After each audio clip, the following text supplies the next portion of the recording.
മക്കളെ, രായോണീസ് കിച്ചണിലേക്ക് ഏവർക്കും സ്വാഗതം. ഇന്നത്തെ വിഭവം നാടൻ അരിപ്പായസമാണ്. പായസത്തിന് വേണ്ടുന്ന ചേരുവകൾ: നാടൻ പച്ചരി, നെയ്യിൽ മൂപ്പിച്ച തേങ്ങാക്കൊത്ത്, നെയ്യിൽ മൂപ്പിച്ച അണ്ടിപ്പരിപ്പ്, മുന്തിരിങ്ങ, ശർക്കര, ഒരു തേങ്ങയുടെ പാൽ. അടുത്തതായി അടുപ്പ് കത്തിക്കുക. പായസം വയ്ക്കാനായിട്ട് അരി അടുപ്പത്ത് വെച്ചു. അരി വേവാനായിട്ട് 1/4 മണിക്കൂർ നമുക്ക് മാറ്റി വയ്ക്കാം.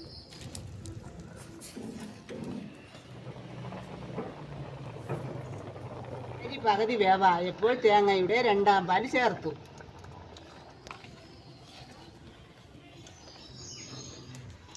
അരി ഏകദേശം വേവാറായി. ഇനി നമുക്ക് ശർക്കര ഇട്ട് കൊടുക്കാം.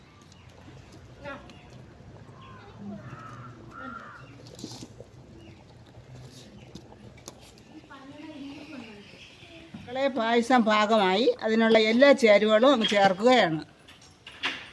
ചുക്കുപൊടിയും നല്ല ജീരകവും ചേർത്തു. ഇനി അണ്ടിപ്പരിപ്പ്, മുന്തിരിങ്ങ ഇടുകയാണ്.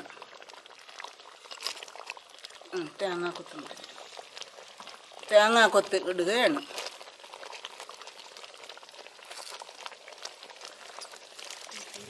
ഉപ്പൂടെ ഒഴിക്കുകയാണ്. പായസം റെഡിയായി. നമ്മൾ വാങ്ങുകയാണ്. മക്കളെ, ഇനി അടുത്ത വീഡിയോയിൽ കാണാം.